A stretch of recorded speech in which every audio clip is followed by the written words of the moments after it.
Hello and welcome to the daily brief, जहां हम markets की सबसे बड़ी स्टोरीज और ट्रेंड्स को सिंप्लीफाई करते हैं। मैं हूं आपका होस्ट कशिश कपूर। आज है फ्राइडे 29 और आज मैं आपके लिए दो बड़ी स्टोरीज लेकर आया हूं। आप हमें स्पॉटिफाई, एप्पल पॉडकास्ट या किसी भी प्लेटफॉर्म पर सुन सकते हैं। और अगर आपको पढ़ना प्रेफर है तो डेली अपडेट्स के लिए हमारी नो स्पैम न्यूज़लेटर को सब्सक्राइब कर लीजिए फॉर अ क्विक रनडाउन। सारे लिंक्स आपको शो नोट्स में मिल जाएंगे। तो चलिए शुरू करते हैं। सबसे पहले मैं बात करूंगा श्रीलंका, उनके डेट क्राइसिस और फाइनली एक पॉजिटिव डेवलपमेंट की। फिर हम डिस्कस करेंगे इंडिया के फर्टिलाइजर सेक्टर के बारे में और क्यों हमें इंपोर्ट रिलायंस को खत्म करने की जरूरत आ गई है। सबसे पहले स्टोरी की बात करते हैं। मूडीज, एक क्रेडिट रेटिंग एजेंसी, हिंट दे रही है कि वो श्रीलंका की क्रेडिट रेटिंग अपग्रेड कर सकती है। ये एक बहुत बड़ी बात है क्योंकि कुछ टाइम पहले तक श्रीलंका इतने बड़े इकोनॉमिक क्राइसिस में था कि वो अपने डेट भी रीपे नहीं कर पा रहा था। अब क्या हो रहा है? श्रीलंका अपनी पुरानी प्रॉब्लमैटिक लोन्स को नए और ज़्यादा फ्रेंडली डेट के साथ रिप्लेस करने की कोशिश कर रही है। मूडीज ने इस नए डेट को एक बेटर प्रोविजनल रेटिंग दी है। ये अभी भी जंक कैटेगरी में ही है, पर पिछले रेटिंग से बेटर है। इसी वजह से श्रीलंका के बॉन्ड्स ने इस साल 29% का रिटर्न दिया है, जो इन्वेस्टर्स के लिए एक अच्छी न्यूज़ है। मार्केट्स का मानना है कि शायद अब श्रीलंका अपनी इकोनॉमी को स्टेबलाइज कर पाएगा। लेकिन श्रीलंका इस क्राइसिस में फंसा कैसे? 2009 में श्रीलंका का 25 ईयर का सिविल वॉर खत्म हुआ, पर उसका कॉस्ट था $200 बिलियन, जो उस समय श्रीलंका की इकोनॉमी का 5 गुना था। वॉर के बाद रीबिल्डिंग का काम शुरू हुआ, पर कंट्री ने ओवर एम्बिशियस होकर अपने ट्रेड और एक्सपोर्ट्स पर ध्यान नहीं दिया। श्रीलंका ने अपने डोमेस्टिक मार्केट के लिए गुड्स बनाने की कोशिश की, पर यह स्ट्रैटेजी फेल हो गई। एक्सपोर्ट्स 10 बिलियन पर ईयर पर स्टक रहे, जबकि इंपोर्ट्स $18 बिलियन तक पहुंच गए। हर साल इंपोर्ट और एक्सपोर्ट का 8 बिलियन का गैप लोन्स के जरिए फिल किया जा रहा था। 2019 तक श्रीलंका का ट्रेड बैलेंस डीपली नेगेटिव था और फॉरेक्स रिजर्व्स कंटिन्यूसली गिर रहे थे। ऊपर से गवर्नमेंट ने 2019 में टैक्सेस ड्रास्टिकली कट कर दिए, जिसकी वजह से हर साल $1.4 बिलियन का रेवेन्यू लॉस होने लगा। पर स्पेंडिंग फ्रीबीज और वेलफेयर स्कीम्स पर चलती रही। कोविड-19 के पैंडेमिक के बाद सिचुएशन और भी बिगड़ गई। टूरिज्म, जो फॉरेन करेंसी का एक मेजर सोर्स था, वो बंद हो गया। फॉरेन रिजर्व्स ऑलरेडी लो थे और गवर्नमेंट ने पैनिक करते हुए इंपोर्ट्स पर रिस्ट्रिक्शन लगाने शुरू कर दिए। केमिकल फर्टिलाइजर्स को भी नॉन इसेंशियल आइटम के लिस्ट में डाल दिया गया और ऑर्गेनिक फार्मिंग का अनाउंसमेंट कर दिया। पर यह डिसीजन बुरी तरह से बैकफायर हुआ।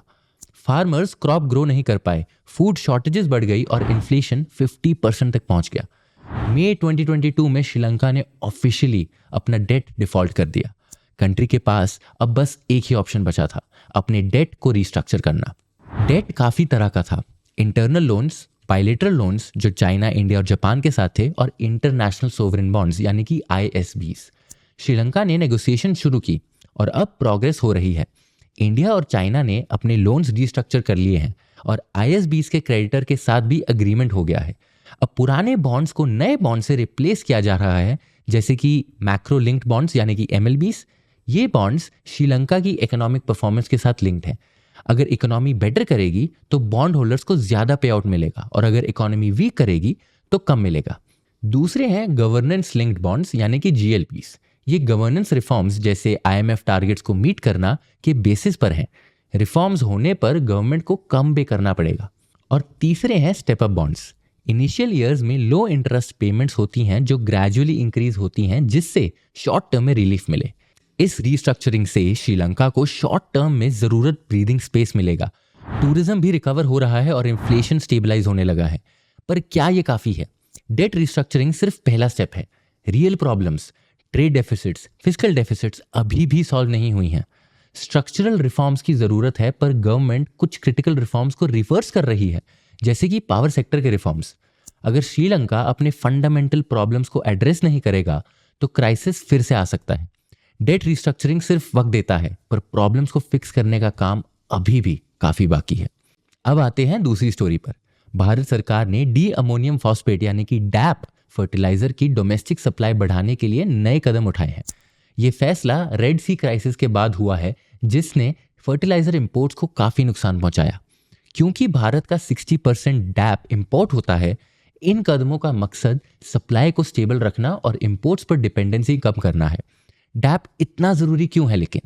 फर्टिलाइजर 3 महत्वपूर्ण nutrients nitrogen, phosphorus and potassium को सॉइल में ऐड करते हैं। हर फर्टिलाइजर की अलग अलग इंपॉर्टेंस होती है। डैप जो 18% नाइट्रोजन और 46% फास्फोरस का मिक्स है, क्रॉप्स के अर्ली ग्रोथ स्टेज के लिए एसेंशियल है। ये खासकर राबी क्रॉप्स जैसे गेहूं और सरसों के लिए काफी जरूरी है। भारत फर्टिलाइजर्स, खासकर पोटेशियम और फास्फोरस बेस्ड फर्टिलाइजर्स के लिए इंपोर्ट्स पर काफी निर्भर है। इस वजह से ग्लोबल प्राइस स्विंग्स और सप्लाई डिसरप्शंस का असर सीधा इंडियन एग्रीकल्चर पर होता है। यही वजह है कि सरकार डोमेस्टिक प्रोडक्शन को बढ़ावा देना चाह रही है, पर यह एक मुश्किल समस्या है क्योंकि भारत अभी फर्टिलाइजर्स में सेल्फ सफिशिएंट नहीं है। भारत का फर्टिलाइजर का सफर 1960s के ग्रीन रेवोल्यूशन के साथ शुरू हुआ, जब हाई यील्ड सीड्स, इरिगेशन और फर्टिलाइजर्स को इंट्रोड्यूस किया गया प्रोडक्टिविटी बढ़ाने के लिए। फर्टिलाइजर्स महंगे थे, इसलिए सरकार ने प्राइस कंट्रोल्स और सब्सिडी का सहारा लिया जिससे फार्मर्स के लिए अफोर्डेबल हो सके। ये अप्रोच फूड सिक्योरिटी के लिए काफी सक्सेसफुल रही, पर धीरे धीरे इनएफिशिएंसी भी बढ़ने लगी।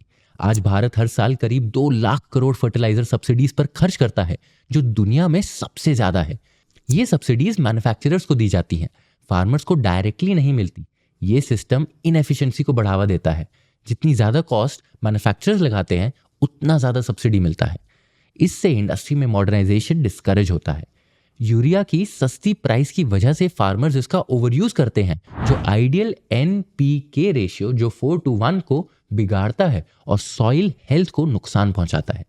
ज्यादा नाइट्रोजन पॉल्यूशन सॉइल और अंडरग्राउंड वाटर के लिए एक बड़ी समस्या बन गया है। और सिर्फ यही नहीं, फर्टिलाइजर की लो प्राइस का मिसयूज भी होता है। ये इंडस्ट्रियल यूज के लिए डाइवर्ट होते हैं या स्मगलिंग के जरिए नेपाल और बांग्लादेश पहुंचाए जाते हैं। एग्जाम्पल के लिए, एक 50 किलो यूरिया का बैग 266 रुपीज में फार्मर को मिलता है, जबकि उसकी प्रोडक्शन कॉस्ट 3000 रुपीज होती है। ये सब्सिडी का गैप एक तरफ फिस्कल स्ट्रेन बढ़ाता है और दूसरी तरफ ब्लैक मार्केट अपॉर्चुनिटीज क्रिएट करता है। प्राइवेट एंटिटीज के लिए फर्टिलाइजर सेक्टर में काम करना काफी मुश्किल है क्योंकि सरकार का इस सेक्टर पर काफी कंट्रोल है। केमिकल कॉम्पोजिशन और प्राइसिंग सरकार के अप्रूवल के बिना चेंज नहीं हो सकती। ऊपर से सब्सिडी पेमेंट्स की डिले बिजनेसेस के लिए फाइनेंशियल अनसर्टेनिटी क्रिएट करती है। इसी वजह से फर्टिलाइजर प्रोडक्शन का मेजर शेयर PSUs के हाथ में है और बचा हुआ डिमांड इंपोर्ट से पूरा होता है। भारत दुनिया का सबसे बड़ा फर्टिलाइजर इंपोर्टर है, जबकि यूरिया की डिमांड डोमेस्टिक प्रोडक्शन से कवर होती है। डैप का 60% इंपोर्ट से आता है, मोरक्को, जॉर्डन और सऊदी अरेबिया जैसे देशों से। पूरा MOP यानी कि पोटैश इंपोर्ट होता है, लार्जली कनाडा, बेलारूस और रशिया से। इंपोर्ट्स पर heavy dependency global supply shocks के समय मुश्किल बढ़ाता है। जैसे 2021 में चाइना ने फर्टिलाइजर एक्सपोर्ट्स बैन कर दिए थे और यूक्रेन वॉर के बाद पोटैश सप्लाईज डिसरप्ट हुई। डोमेस्टिक प्रोडक्शन बढ़ाने के लिए सरकार जॉइंट वेंचर्स और नए प्रोजेक्ट्स लेकर आई है, पर प्रोग्रेस धीरे धीरे हो रही है। भारत के एग्रीकल्चर सेक्टर में कई इकोनॉमिक डिस्टॉर्शंस हैं जो नए चैलेंजेस पैदा करते हैं। एक तरफ सब्सिडी का फिस्कल बर्डन है और दूसरी तरफ फार्मर्स का फर्टिलाइजर मिसयूज और इनएफिशिएंट प्रैक्टिसेस। पर सही रिफॉर्म्स लाना मुश्किल है। फार्म लॉज का एक्सपीरियंस यही दिखाता है। फिलहाल बैंड एड सॉल्यूशंस ही देखने को मिलते हैं। अगर भारत अपने स्ट्रक्चरल इश्यूज को एड्रेस नहीं करेगा तो ये साइकिल चलती रहेगी। फर्टिलाइजर सेल्फ सफिशिएंसी और एग्रीकल्चर सस्टेनेबिलिटी के बिना लॉन्ग टर्म सॉल्यूशंस दूर के सपने जैसे लगते हैं। तो आइए अब टिडबिट्स पर आते हैं। सबसे पहला, होंडा मोटरसाइकिल और स्कूटर इंडिया ने अपने नए इलेक्ट्रिक व्हीकल्स एक्टिवा E और QC1 लॉन्च करके EV मार्केट में एंट्री कर ली है। कंपनी का टारगेट है पहले साल में 1 लाख यूनिट सेल करना। अपने 6000 आउटलेट के नेटवर्क का यूज करके होंडा का प्लान है कि की EV मार्केट्स का 50% कैप्चर करना है। बुकिंग्स जनवरी 2025 से शुरू होंगी। दूसरा, US इकोनॉमी Q3 में 2.8% से ग्रो हुई, जो स्ट्रॉन्ग कंज्यूमर स्पेंडिंग और स्टेडी कॉर्पोरेट प्रॉफिट की वजह से पॉसिबल हुआ। पर इन्फ्लेशन और हाई बोरोइंग कॉस्ट्स अभी भी चैलेंज बने हुए हैं। फिर भी बिजनेस इन्वेस्टमेंट्स ये दिखाते हैं कि लॉन्ग टर्म ग्रोथ के लिए कॉन्फिडेंस काफी स्ट्रांग है। तीसरा, इंडिया के चाइना से इंपोर्ट्स में $18 बिलियन का डेटा मिसमैच सामने आया है, जो वैल्यूएशन डिफरेंसेस और रिपोर्टिंग इनकंसिस्टेंसीज की वजह से हुआ है। ये इशू स्ट्रिक्टर ट्रेड स्क्रूटिनी और बेटर रेगुलेटरी प्रैक्टिसेस की जरूरत को हाईलाइट करता है। और फाइनली 17 नवंबर को एक रिकॉर्ड 5.05 लाख पैसेंजर्स ने डोमेस्टिक फ्लाइट्स ली। ये पीक वेडिंग सीजन की डिमांड की वजह से पॉसिबल हुआ। एयरलाइंस को नवंबर के लिए 80 to 90% डिमांड ग्रोथ दिख रही है, जिसमें चार्टर फ्लाइट्स और इंटरनेशनल हनीमून डेस्टिनेशंस काफ़ी पॉपुलर हैं। ये था आज का डेली ब्रीफ। मैं हूं कशिश कपूर और मिलेंगे आपको अगले एपिसोड में।